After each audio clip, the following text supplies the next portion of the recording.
네, 시청자 여러분 안녕하십니까. 박희춘의 경을 치다 박희춘입니다. 봄은 점점 다가오는데 우리 경제는 여전히 한겨울 같은 뉴스뿐인 것 같습니다. 오늘 박희춘의 경을 치다에서는요, 최근 논란이 되고 있는 두 가지 이슈죠. 한번 짚어보려고 하는데 우선 1%대로 접어든 기준금리에 대한 겁니다.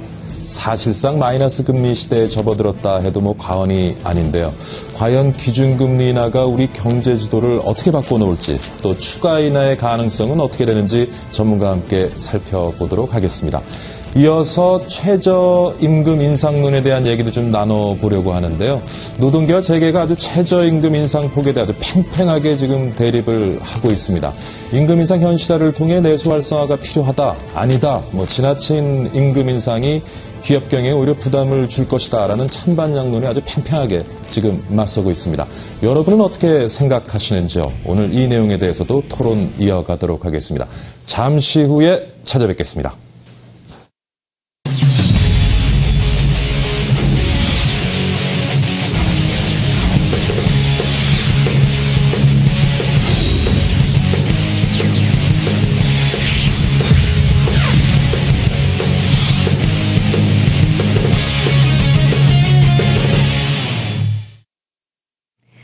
박희준의 경을 치다 첫 번째 주제 살펴보겠습니다. 이제는 기준금리 1%대 초저금리 시대에 접어들었습니다.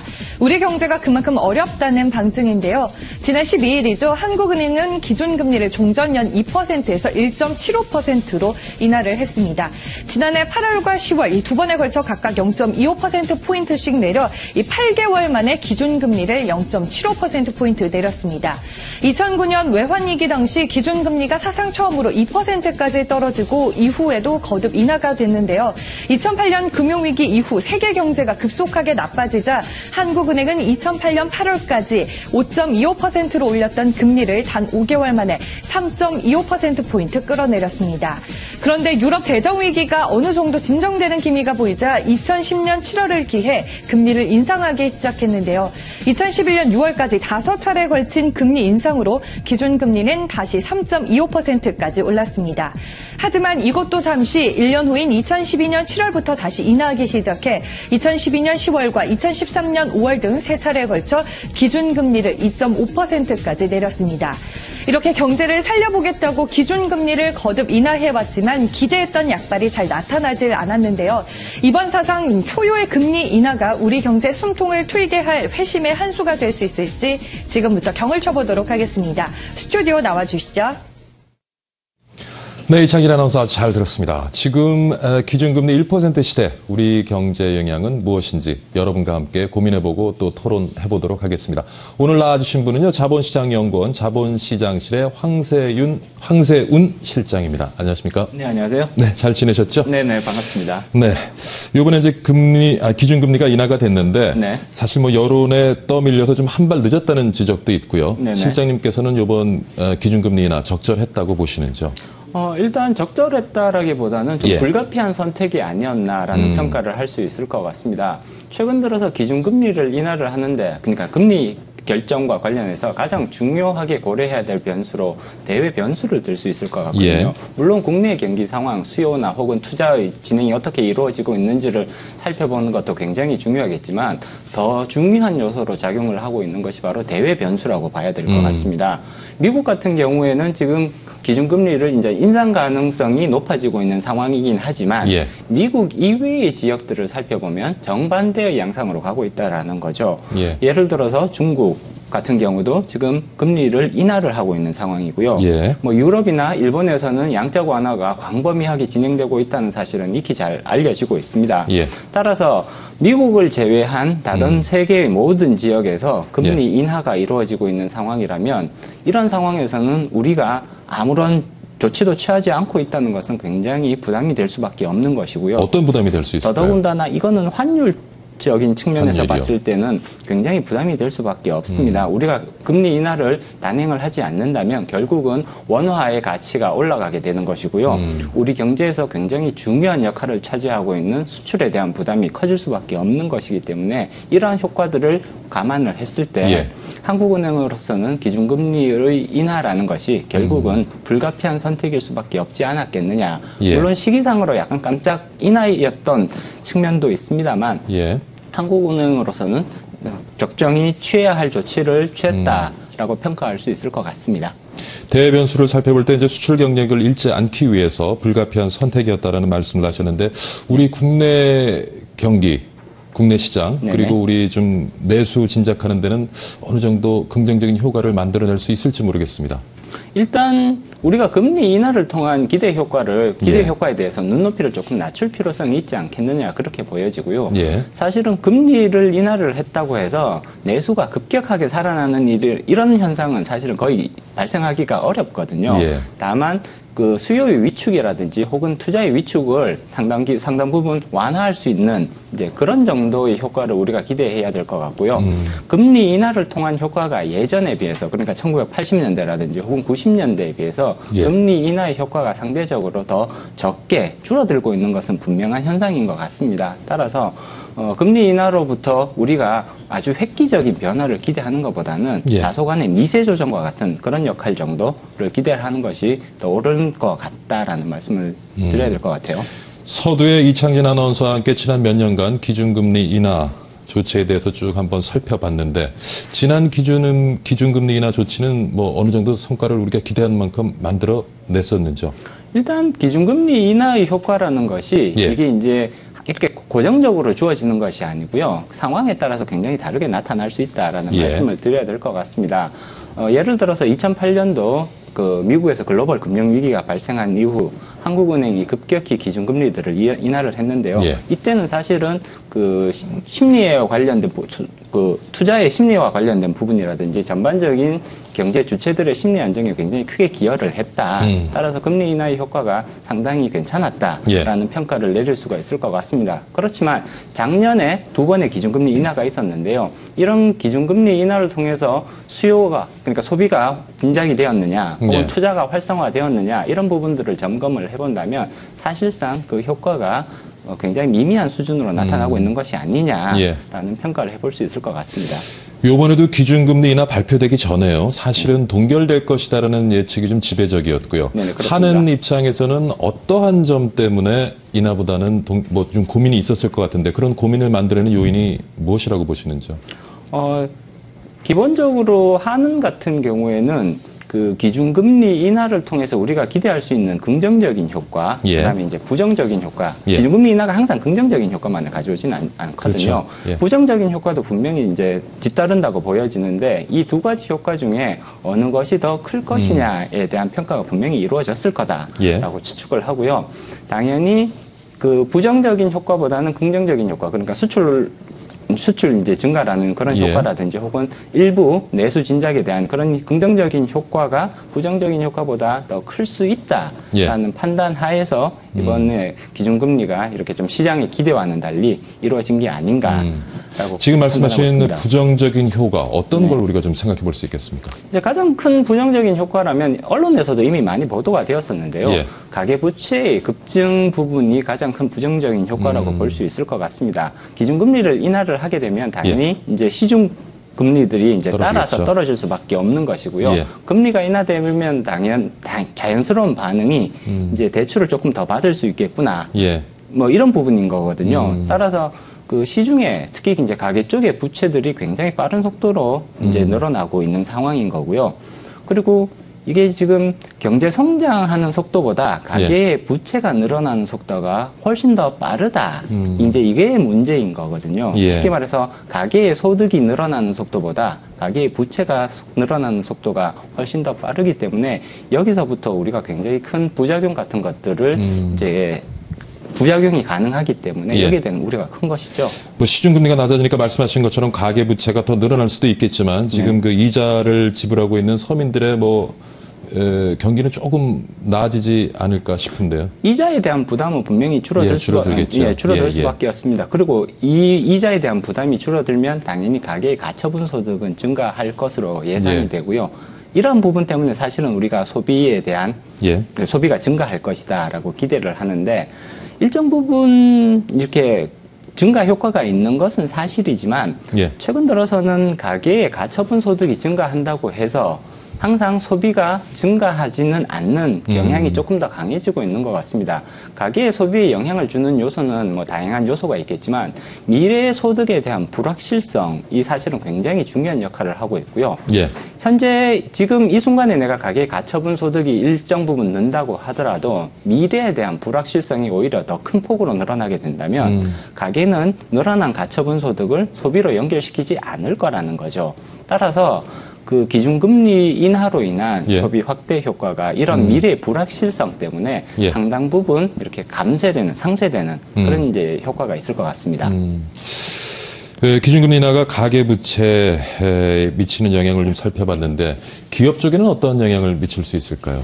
기업 쪽에서는 이제 부정적인 효과와 긍정적인 효과를 모두 기대할 수 있을 것 같은데요. 어느 쪽이 더 클 거냐? 당연히 긍정적인 효과가 조금은 더 크지 않을까라는 이제 기대를 해볼 수 있을 것 같고요. 기본적으로 긍정적인 효과라면 이제 가계 부채뿐만이 아니라 기업 쪽에서도 이제 대출이 엄청난 규모로 이루어져 있거든요. 예. 물론 가계 부채만큼 많지는 않습니다만 기업 부채도 굉장히 큰 규모로 지금 이제 이루어진 상태이기 때문에 거기에 대한 이자 부담 예. 당연히 감소할 수밖에 없는 것이고요.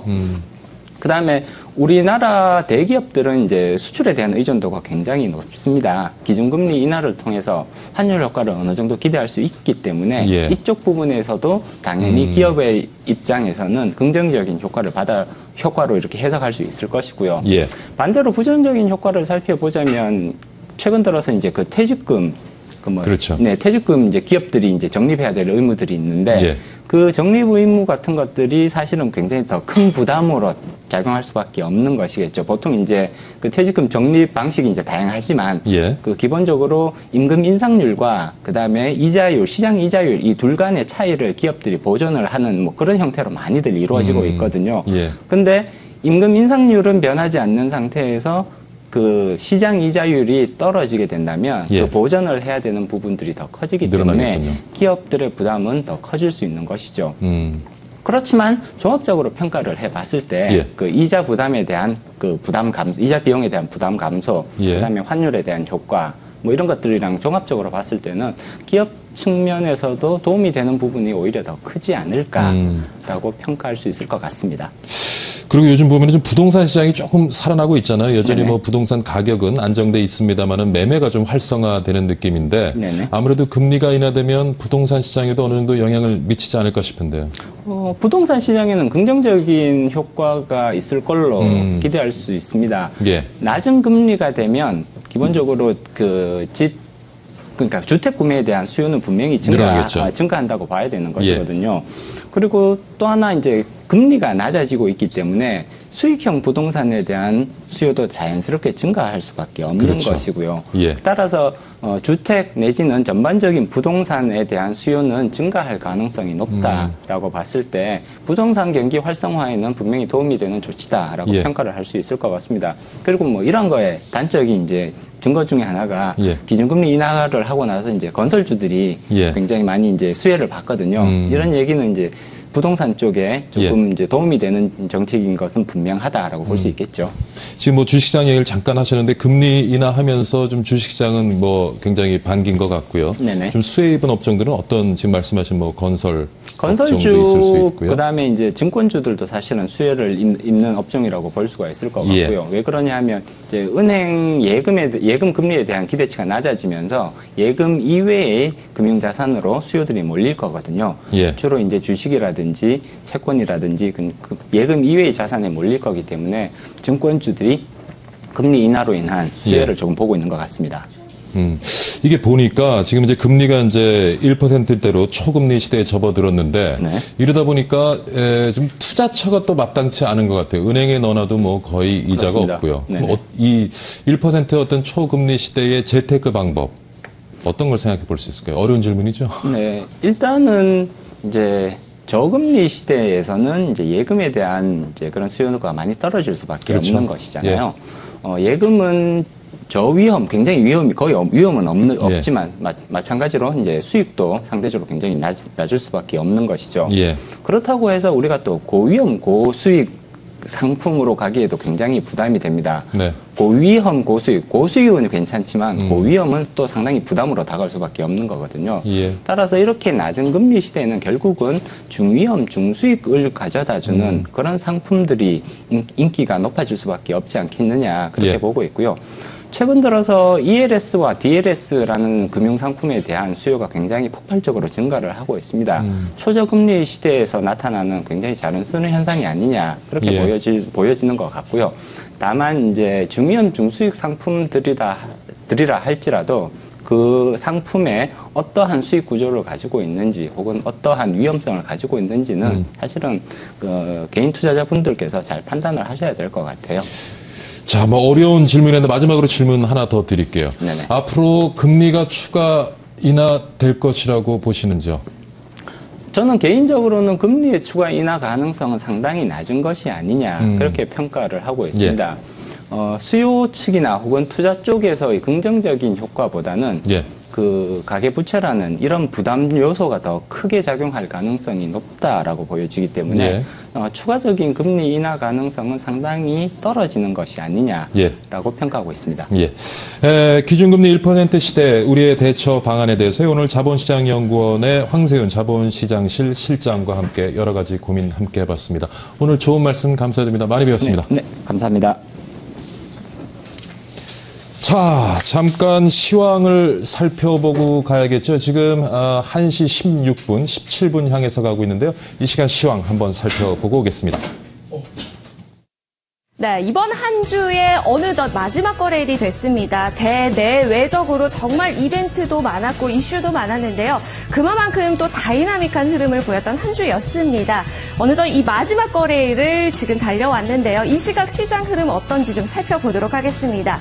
네, 오늘 양시장의 분위기는 사뭇 다릅니다. 살짝 강세를 보이면서 출발을 했던 코스피가 이내 하락 반전하더니 하락폭을 조금 키워나가는 모습이었는데요. 현재 0.3%가량 하락한 2031선에서 거래를 하고 있습니다.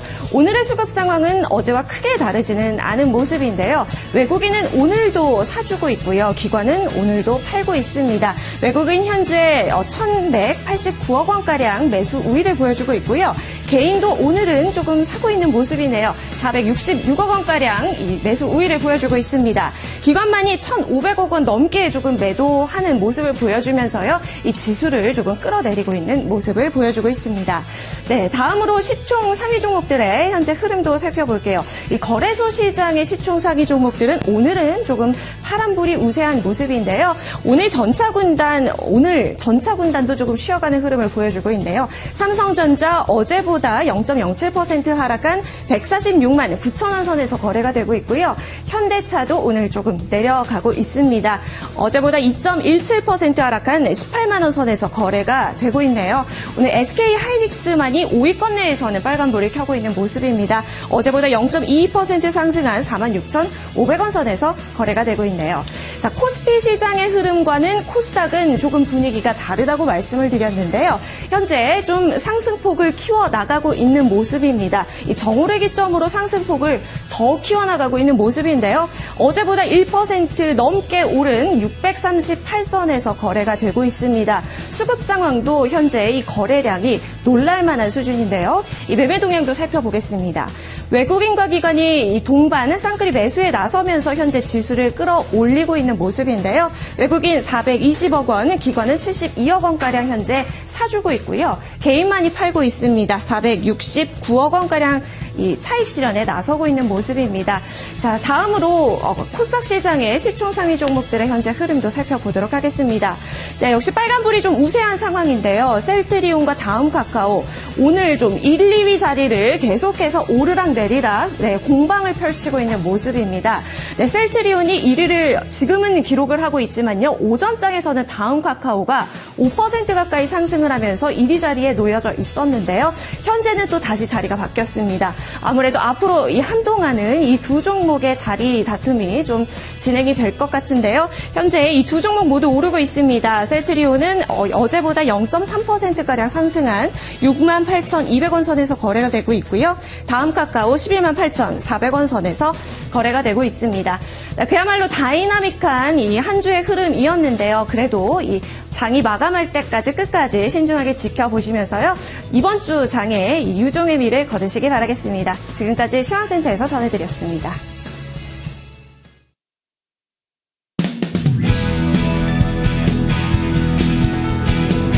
아침 사과는 금. 하루에 사과 하나리면 의사가 필요 없다고도 하죠. 하지만 매일 아침 요 사과 한 개씩 챙겨 먹기란 쉽지 않습니다. 그렇다면 매일 아침 이 사과즙 한 봉씩 어떠세요? 제철 사과를 수확해 통째로 갈아 만든 생사과즙, 자연즙과 사과즙입니다. 사과 원래의 맛과 향을 그대로 위생적인 포장에 담아 안전하고 간편하게 즐길 수 있는데요. 맛은 기본, 보관도 간편, 그리고 가격도 착합니다. 120ml 50팩 한 상자 가격이 3만 원. 자연즙가에서만 살 수 있는 파격가 3만 원에 백설공주 돌고 갈 사과즙 50팩을 드립니다. 좋다. 지금 전화 주세요.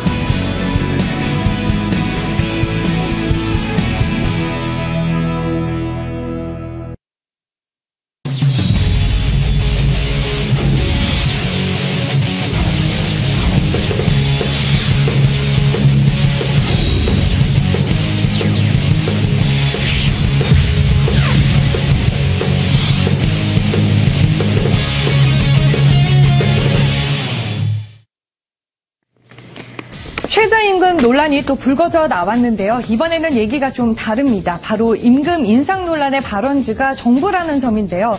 역대 정부 경제팀의 수장들이 임금 상승에 소극적인 태도를 보여왔던 것과는 다른 그림이라 주목이 됩니다. 이번 임금 인상안의 골자는 임금 인상을 통해 내수를 살리고 이 경제를 활성화하겠다는 겁니다. 이 최경환 경제부총리는 이번 달 들어서만 벌써 3차례 임금 인상 관련 발언을 했는데요.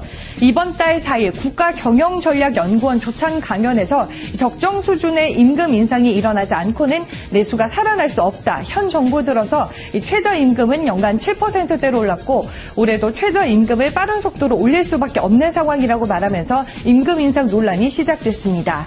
이번 임금 인상안은 작년 3월 최경환 경제부총리가 취임하고 내놓은 가계소득 증대 3대 패키지에 이어 나온 두 번째 소득 주도 성장 정책이라고 할 수가 있습니다. 우리 경제를 견인했던 수출 주도형 성장 전략이 한계에 부딪히자 가계소득 증대를 골자로 하는 새로운 경제성장 패러다임이 부상을 했는데요. 이런 소득 주도 성장이 실현되려면 임금 인상이 필수적으로 따라줘야 합니다. 이런 흐름에 기업들은 즉각 불만을 쏟아내고 있습니다. 경영 환경이 갈수록 악화되고 있는 와중에 임금 인상은 득이 될 수 있다는 건데요. 전경련 관계자는 정부가 불가피하게 임금 인상 카드를 꺼내둘 수밖에 없다고 하더라도 지금은 최악의 타이밍이라는 반응을 내놓기도 했습니다. 반면 새정치민주연합 등 야당은 기다렸다는 듯이 두 손을 들고 반기는 분위기입니다. 문재인 새정치연합 대표는 최경환 부총리의 발언 후 박근혜 정부가 소득주도 성장을 받아들이고 추진한다면 우리 당은 관련 입법이나 사회적 합의를 위해 협력을 아끼지 않을 것이라고 입장을 내놨습니다. 이렇게 최저임금 인상안을 둘러싸고 반응들이 엇갈리고 있는데요. 여러분은 어떤 입장이신가요? 과연 임금 인상이 우리 경제의 견인차 역할을 할 수 있을까요? 계속해서 경을 쳐보도록 하겠습니다. 스튜디오 나와주시죠. 네, 이창현 아나운서 잘 들었습니다. 최저임금 인상에 대한 논란, 찬반양론이 아주 팽팽하죠. 오늘 이 문제에 대해서 자세히 말씀 나눠보도록 하겠습니다. 오늘 두 분 모셨습니다.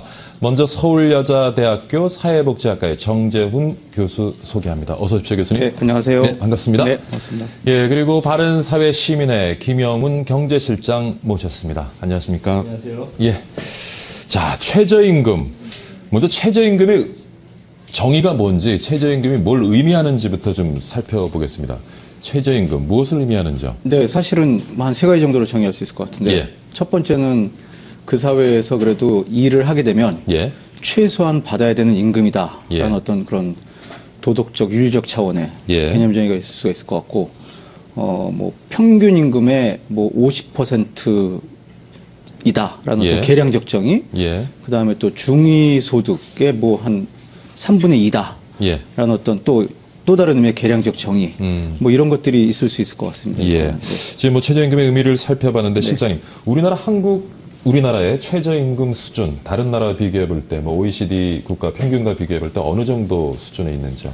보는 어떤 지표를 보느냐에 따라 굉장히 다르겠지만 예. 통상 이제 결론적으로 말씀드리면 중간 정도라고 좀 보는 편이 많습니다. 예를 들어 이제 연간 환산 최저임금액으로 보면 한 14위 정도가 되고요. 예. 그리고 이제 연간 환산 구매력 평가 기준으로 보면 한 12위 정도 됩니다. 그렇기 때문에 한 중간 정도라고 좀 보고, 이제 OECD가 이제 2013년에 발표한 내용에 따르면 이제 우리나라 최저임금의 상대적 수준이 한 43.3%, 그러니까 비교 대상 25개국 중에 한 18위 정도라고 하거든요. 근데 예. 이 부분은 조금 이제 문제가 있긴 한데, 이제 지표가 조금 다르긴 한데, 뭐 요 정도 중간 정도로 좀 보는 것이 좀 맞지 않을까 좀 저는 그렇게 봅니다. 교수님 지금 이제 살펴봤는데 그렇게 그러면 우리 최저임금 수준이 낮지는 않은 것 같거든요. 우리 국민소득 비교해 봤을 때. 예를 들면 예. 독일이 금년부터 최저임금제를 실시하는데 예. 시간당 8.5유로입니다. 8.5유로면은 네네. 그러면은 한 원화로 환산하면 한 12,000원 정도 되는 예. 건데, 그 독일이 우리나라보다 국민소득이 한 2배 내지 3배, 내지는 서독은 조금 더 높으니까 예. 옛날 서독 예. 지역은. 예. 그렇게 따지면은 뭐 우리나라가 한 5,580원, 6,000원 좀 안 되는 수준이니까 예.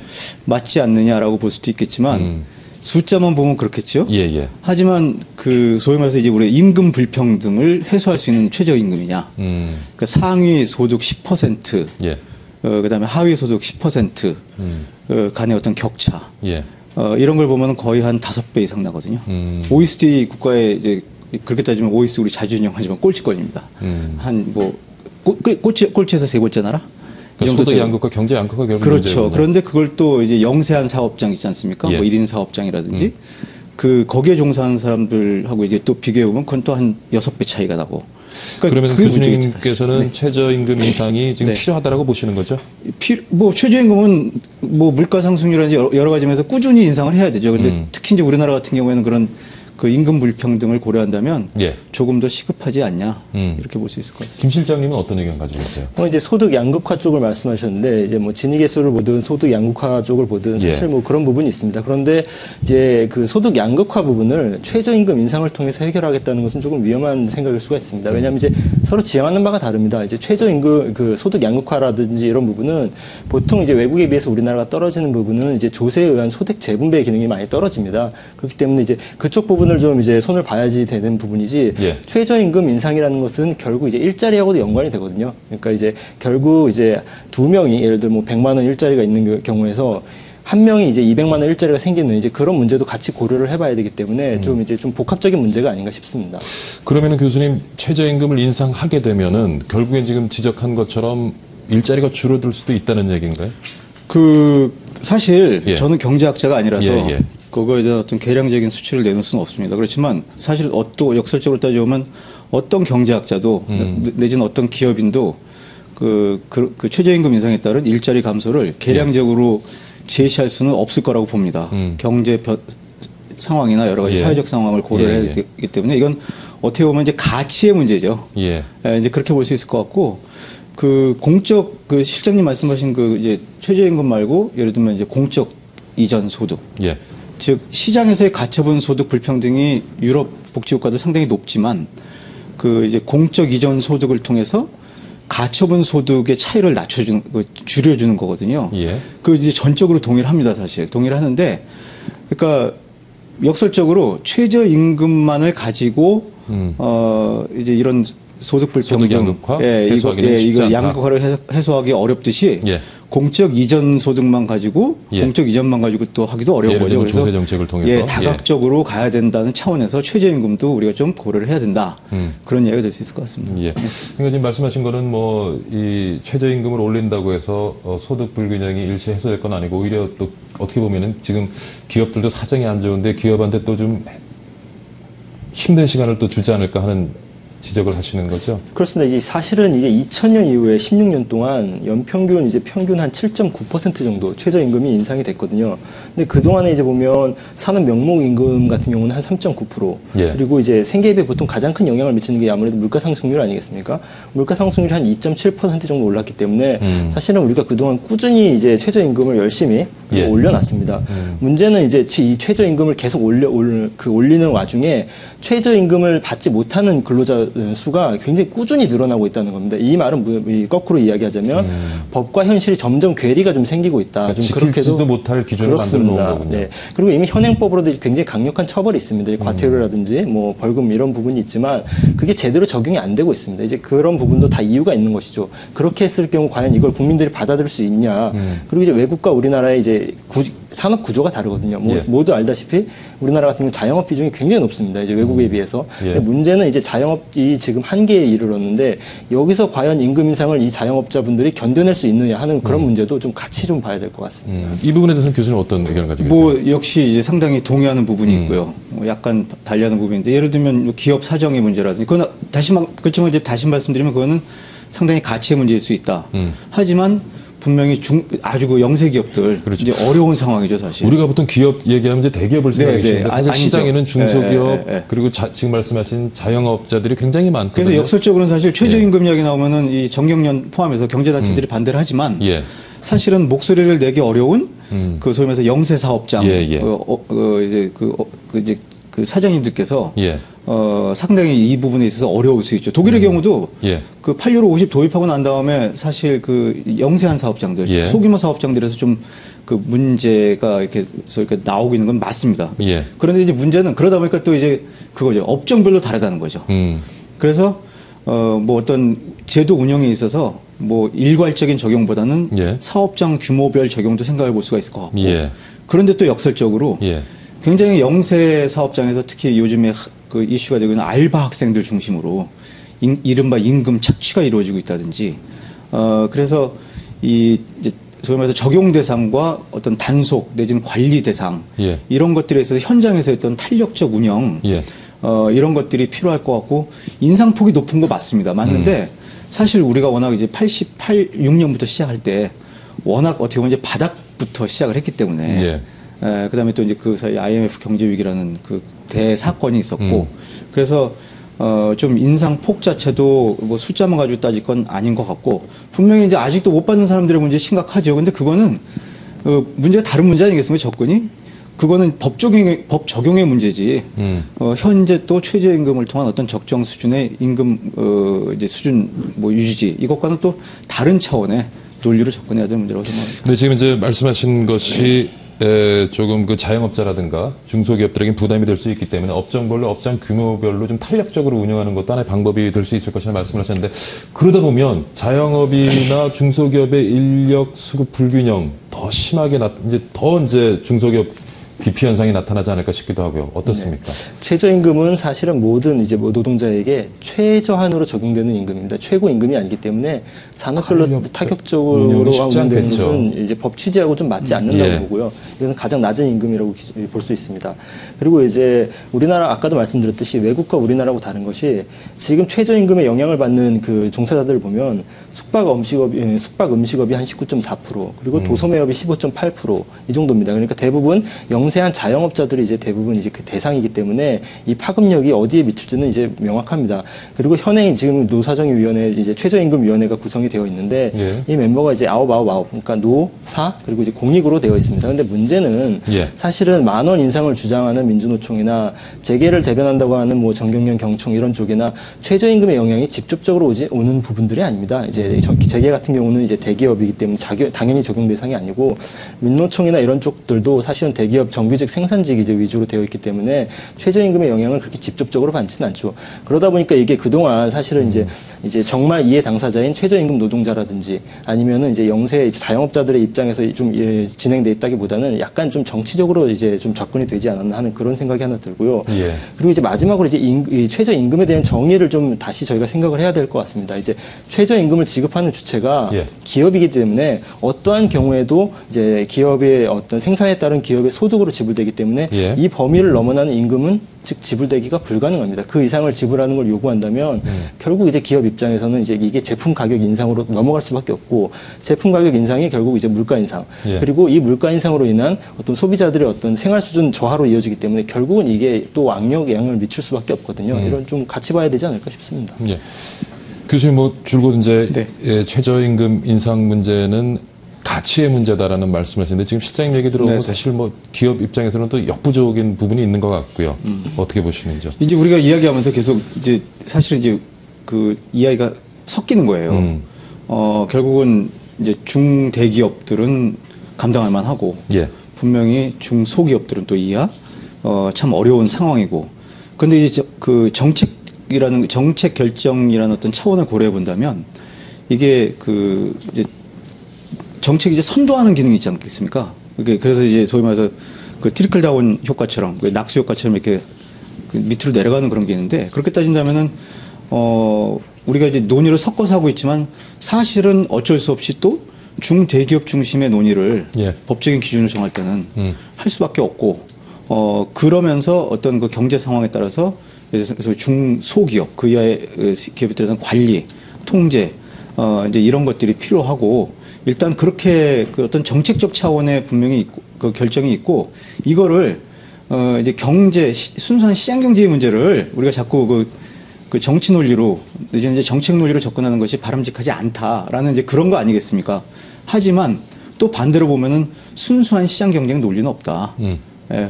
어느 기업이든지 사실 국가보호 없이 큰 기업이 있겠습니까? 시장이라든지. 그래서 이제 어떤 정치적 결정의 문제인데 너무 일방적으로 요즘 정치권에서 목소리를 내면서 주도하는 거는 저도 문제가 있다고 봅니다. 거기엔 동의합니다. 네.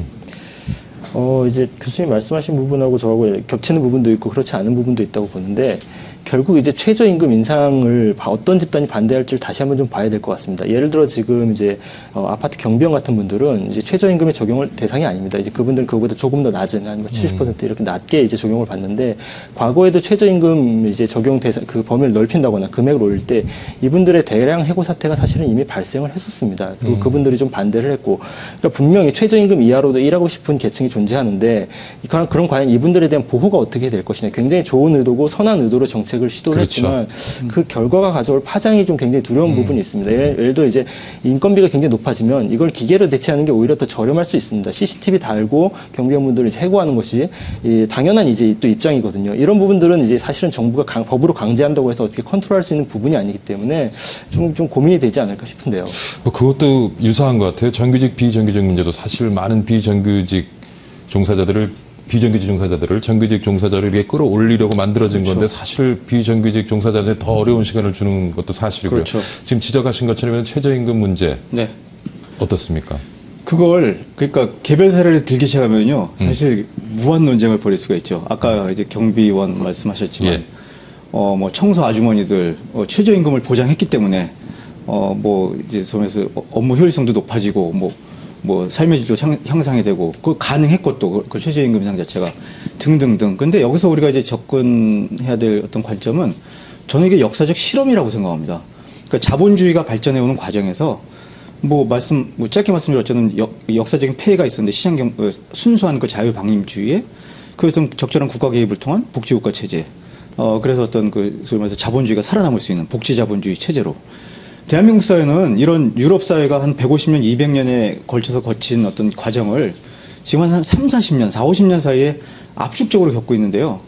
그 중에 하나가 이제 이 최저임금을 포함한 여러 가지 겠죠. 그래서 지금 우리가 그 말하는 것들은 갑론을박을 할 수 있고, 여러 가지 자기들의 관점의 데이터를 내세울 수 있지만은 사실은 우리가, 그렇다면 이런 사회적 측면에서 역사적 실험을 해본 경험은 이제 없는 겁니다. 요 최근 몇 년 사이에 사실은 이야기가 나오고 있는 것이고, 그래서 이거는 그 정책적 차원 내지는 이제 그 어떤 그 거시적 차원에서 봤을 때 역사적 실험으로서 우리가 또 시도해 볼 만한 가치는 분명히 있다. 근데 다시 한번 말씀드립니다. 이게 그 정치적인 고려, 표를 의식해서 갑자기 그냥 당정청에서 합의해가지고 던져주는 예. 이런 모양새는 아니죠. 네. 사실 지금도 보면 이제 경기를 좀 살리려고 정부에서 노력을 하는데 이것저것 좀 먹히지가 않잖아요. 그래서 네. 또 들고 나온 또 다른 수가 아닌가 하는 그런 생각도 많이 하고 있는 것 같고요. 그리고 기업들에게 보면은 사실 좀 규제 완화 하면서 좀 기업들 기업 활동 잘 할 수 있는 분위기를 만들어주고 실질적으로 좀 소득이 증대할 수 있는 그런 분위기를 만들어주지 못하고 또 다른 규제를 만들어서 정말 배려 없고 정말 아무 생각 없는 또 정책이 아니냐 이런 의견이 있거든요. 그 부분 어떻게 보세요? 이 소득 주도로 해서 이제 임금을 높이는 것도 한 방안이 될 수 있고요. 특히 우리나라 그렇지만 이제 우리나라 같은 경우는 이제 고용률이 굉장히 낮은 상황입니다. 특히 이제 여성이라든지 이런 부분에 있어서 선진국보다 굉장히 낮은 고용률을 보이고 있기 때문에 결국 이제 방점을 어디에 찍냐가 중요합니다. 외국 같은 경우는 보통 1.5라고 생각을 하시면 됩니다. 한 사람이 이제 풀타임으로 일을 하고 예. 나머지가 이제 파트타임으로 일을 해서 소득을 이제 가구 중심으로 이제 포커스를 잡아야 되거든요. 근데 우리나라 같은 경우는 아직도 이제 그런 부분이 좀 약한 부분이 있습니다. 여성 고용률이 낮기 때문에 결국 이제 소득 주도라고 해서 임금 인상보다는 사실은 그렇게 일자리 자체를 늘리는데 포커스를 맞추는 게 좀 가장 우선이 아닌가 싶고요. 예. 그리고 이제 일자리를 늘리는데 이제 규제 완화가 중요한 것은 사실입니다. 그런데 그 규제 총론적으로는 그렇게 모두가 동일하지만 강론으로 들어가면 이게 쉽지가 않습니다. 예를 들어 이제 보통 고용 유발 개수가 가장 높은 분야가 이제 지금 같은 경우는 의료 부분입니다. 이제 예. 건설이라든지 이런 부분이 굉장히 떨어지고 있거든요. 그런데 이제 의료 분야의 이제 고용 유발 개수를 높이기 위해서는 결국 자본의 투입이라든지 이런 부분이 반드시 필요한데 이것이 결국 이제 또 의료 민영화라든지 이런 정치적 이해관계 때문에 중단되는 이제 그런 악영향이 좀 그런 이제 파장이 계속되고 있습니다. 그렇기 때문에 좀 그런 부분에 있어서는 좀 과감하게 좀 규제 완화가 좀 필요하지 않나 하는 생각이 듭니다. 예. 교수님, 그리고 또 하나의 지적이요. 이게 최저임금 정책이 조금 우리 중소기업 구조 조정이라든가, 그 다음에 또 외국인 인력 정책이라든가, 이런 좀 주변 여타 연관성 있는 정책들과 좀 보조를 맞춰서 이게 정책이 좀 만들어지고 또 실천이 되어져야만 실효성이 높아질 것이다 하는 네. 지적이 있거든요. 근데 그런 것과 어떤 조정 없이 무조건 이렇게 최저임금을 올리겠다라고 하면 사실 시장에서는 실효성도 없을 것이다 하는 지적이 많습니다. 어떻게 보시나요? 저는 그 지적에는 동감을 합니다. 뭐 경제학자가 아니지만 다시 한번 말씀드리지만 이게 다 같이 가야 되는 건데 예. 일단 이게 쉬울 것 같으니까 이것만 딱 집어서 예. 이제 하자라고 강요를 한다는 것 자체가 어떻게 이게 전형적인 어떻게 보면 이제 포퓰리즘이죠, 사실은. 예. 일단 그렇게 볼 수 있을 것 같습니다. 좀 이렇게 정책이 잘 네. 펼쳐질 수 있는 그런 어떤 토양을 만들지 않고 네, 네. 그냥 이렇게 던져주는 거는 좀 아무래도 그런 문제가 있겠죠. 네. 저는 이제 다른 나라 경우도 조금 볼 필요는 있는데요. 예를 들어 이제 보통 최저임금 주장하시는 분들의 가장 강력한 근거 중에 하나로 제가 알고 있는 것이 호주 케이스입니다. 호주가 네. 이제 굉장히 이제 높은 수준의 최저임금을 이제 기록하고 있고 반면에 실업률이 굉장히 낮은 이제 그런 상황인데 우리나라하고 좀 상황이 다릅니다. 이제 그 이면에는 결국 이제 그동안 호주가 굉장히 높은 경제 성장률을 보여왔거든요. 즉 성장이 어느 정도 가능할 때 이제 그것이 좀 할 수준이다 좀 이렇게 보고 있고 그리고 최저임금 논의에서 중요한 것이 최저임금이 이제 유일한 방법이 아닙니다. 우리나라 같은 경우는 이제 EITC 같은 제도를 두고 있기 때문에 소득 부족 부분을 이제 대체할 수 있는 그런 제도를 이미 갖고 있거든요. 이런 부분을 강화하는 것도 또 하나의 방법이 될 수 있습니다. 예. 그 부분에 대해서는 어떻게 보세요? 그 EITC는 또 다른 이야기니까 예. 뭐 가족이 있어야 되고 뭐 여러 가지 등등 근로장려 세제 말씀하시는 거잖아요. 그런 부분이 대상을 넓히는 부분으로. 그래서 이제 아까 우리가 공적 이전 소득도 이제 함께 가야 된다는 그런 측면에서는 맞는 이야기고 당연히 EITC도 해야 되지만 이건 뭐 논쟁의 반복이니까 일단 논의를 하도록 하고 그러니까 EITC와 상관없이 최저임금은 이제 가야 되는 거고 예. 이제 그 성장이 가능할 때라기보다는 어떻게 보면은 성장이 그렇게 이제 그 기존처럼 가능하지 않을 때 최저임금제는 도입이 되고 있습니다. 그 역사적인 특히 저는 물론 이제 유럽의 복지 국가들을 전제로 해서 보면 독일이 뭐 2015년 이야기했지만 우리가 알고 있는 소위 말해서 주요 복지 국가들은요 오히려 산업혁명기보다는 예. 경제 성장이 활발하게 이루어질 때보다는 이제 그 소위 말해서 성장률이 이렇게 정체될 때 1%, 2% 심지어 0%대 요즘 들어서 최저임금 제도를 도입을 해서 또 다른 한 축의 어떤 그 또 다른 의미의 어떤 공적 이전 소득 개념 예. 으로 이제 사용하고 있다는 거. 그것도 이제 지금 독일 사례를 예. 드셨는데 우리와 좀 비슷한 경제 규모, 네. 우리와 비슷한 어떤 소득 네. 수준, 네. 국가에서는 최저임금제도 어떻게 운영을 하고 있습니까? 그러니까 그 뭐 기업 규모와 상관없이 이제 8.5유로를 주고 있는데 물론 예. 이것도 유보 조항을 둬가지고 예. 당장 도입하는 게 아니라 그 분야별로 있잖아요. 특히 이제 그 타격을 받을 수 있는 숙박업소라든지 이런 쪽은 조금 이제 이제 유예를 두고 있다 그럴까? 이제 그런 상황이긴 한데요. 예. 어느 정도 철저하게 하고 있는 거 아니? 그 화물차들이 이동을 하지 않습니까? 유럽 대륙 쪽으로. 그럼 폴란드에는 독일식 최저임금이 적용이 안 되는데 폴란드 그 화물차 운전사가 네덜란드로 가는 사이에 독일을 한 4-5시간 걸쳐 간다. 그럼 이 4-5시간 동안 독일식 최저임금을 적용해야 된다. 예. 이것 때문에 지금 논쟁이 되고 있거든요. 뭐 그 정도로 상당히 뭐랄까요, 이제 한 번 하면 확실하게 하는 이제 그런 분위기는 있죠. 예. 지금 최저임금 인상이 가지고 올 수 있는 여러 가지 부작용에 대해서 살펴봤는데 어떻게 보세요? 뭐 그래도 최저임금 인상이 되면 우리 경기 살려내는데 조금 도움은 될 수 있으리라고 보시는지요? 전 정반대로 봅니다. 이제 경기 자체가 크게 도움이 되지 않을 뿐더러 예. 이제 고용이 축소되고 산업이 위축되는 효과가 더 클 거라고 보고요. 지금 이제 아까 제가 중간 수준이라고 말씀을 드렸지만 그것도 이제 정확한 수치는 아닙니다. 외국하고 다르게 우리나라 같은 경우는 외국인 노동자에 대한 숙박 비용 같은 부분을 이제 최저임금 계산에 포함을 하지 않고 있어요. 외국은 그것이 다 포함되기 때문에 예. 실제보다는 오히려 더 이제 순위가 올라갈 거라고 보고요. 그리고 이제 결국은 이제 결국 지금 중요한 것은 최저임금 인상 폭은 한 물가 상승률 정도로 좀 우리가 생각을 하고 결국 고용 자체를 늘리는 게 더 중요하지 않을까 봅니다. 지금 소득 주도의 결국 성장론으로 이제 우리 정부가 택한 것 같은데 소득 주도의 성장론 부상 교수님은 어떻게 평가하죠? 뭐 바람직한 방향이다. 지금 성장률이 우리가 이렇게 조금 정체된 상황에서 지금 줄곧 말씀을 하시긴 하셨는데요. 어떻게 보시는지. 한마디로 말씀드리면 바람직한 방향이지만 이게 제대로 돌아가게 하려면 저는 아까 실장님 말씀하신 고용이 축소될 것이다, 경기가 침체될 것이다. 예. 그렇게 생각 안 합니다. 아까 말씀드린 이거는 역사적인 실험이다라는 차원에서 단정적으로 얘기를 못 하겠죠. 하지만 이제 중요한 것은 그 최저임금 수준을 그러면 어떤 식으로 정할 것이냐. 사실은 거기에 있어서의 어떤 사회적 합의, 신뢰, 구축 이런 거 아니겠습니까? 왜냐하면 사실은 그 이제 최저임금 같은 경우에 지난 대통령 선거 때 여야 예. 후보가 다 약속을 했던 거고, 그러니까 일종의 그 사회는요 어떤 생산 분배로만 이루어진 돌아가는 게 아니라 어떤 사회적 신뢰라나 또 윤활유로서 또 돌아가는 게 있는데 사람들이 소득이 있다고 해서 지갑을 당장 여는 게 아니잖아요. 이 사회의 어떤 소속감, 삶의 질의 향상에 대한 어떤 그런 그 이제 기대 뭐 등등등.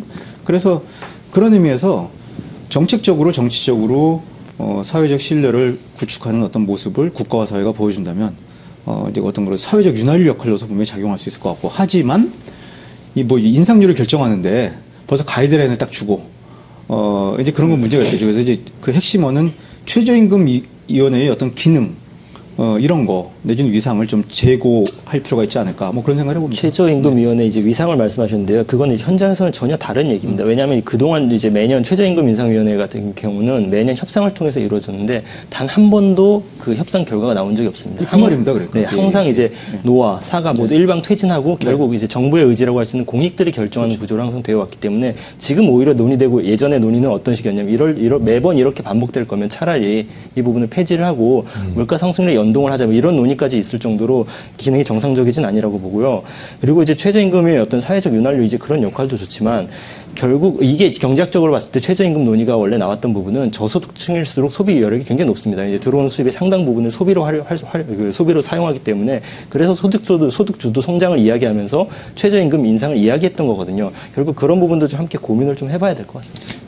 아까 처음 그 이야기 나왔을 때 사실 최저 생계비, 예. 최저임금이 사실은 어떻게 보면 상당 부분 우리 현실에서 최저 생계비에 미치지 못하는 문제. 예. 그거 우리 사회에서 굉장히 또 심각한 문제 중에 하나거든요. 그래서 이제 또 분명히 소득주도 성장의 하나의 방안으로서 의미는 있을 것이다. 뭐 이렇게 봅니다.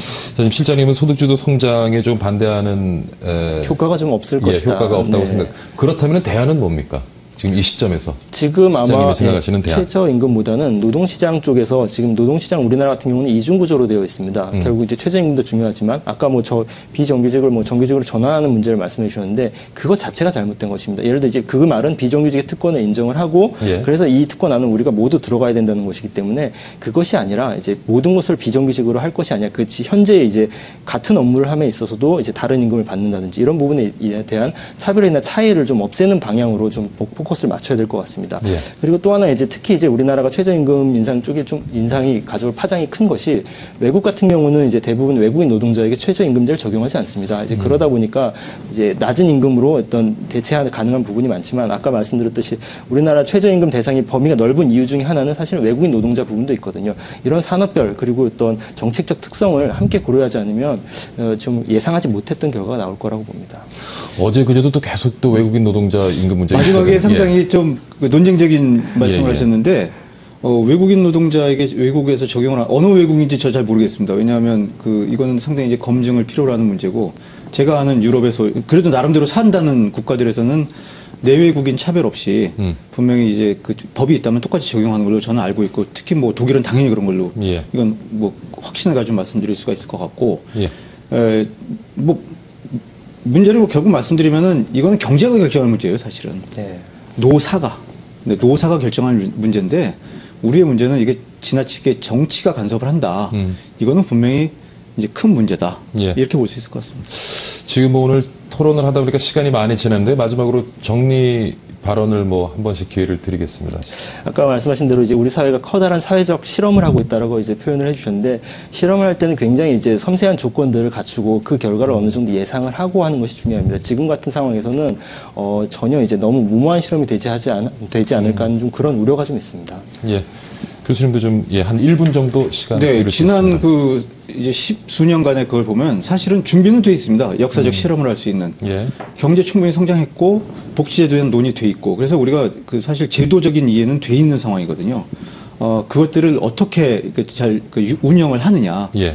운영의 묘를 살리느냐. 제가 아까 말씀드린 정치와 경제의 어떤 분리 정도라든지, 그런 걸 고려하면 저는 역사적 실험을 충분히 할 수 있으리라 봅니다. 예. 네.